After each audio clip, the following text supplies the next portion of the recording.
ডাম্পারের ধাক্কায় গুরুতরভাবে জখম হলো এক স্কুটি চালক। ঘটনাটি ঘটেছে বুধবার দুপুর 1:30 নাগাদ বীরভূম জেলার ময়ূরেশ্বর থানার অন্তর্গত নারায়ণঘাটি ক্যানেল পার মোড়ে। এ বিষয়ে স্থানীয় সূত্রে জানা যায়, বুধবার দুপুরে কোটাসুরের দিক থেকে সাঁইথিয়ার দিকে যাচ্ছিল একটি স্কুটি চালক। ঠিক একই দিকে অর্থাৎ কোটাসুরের দিক থেকে সাঁইথিয়ার দিকে যাচ্ছিল একটি ডাম্পার।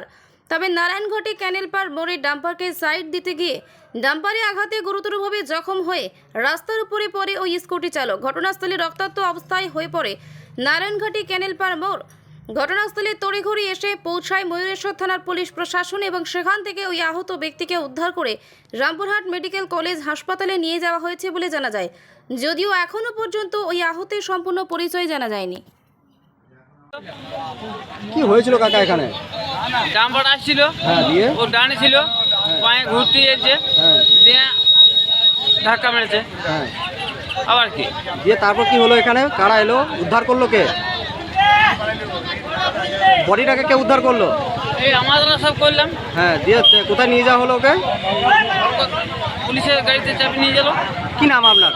আমার নাম দিলীপ নাইক।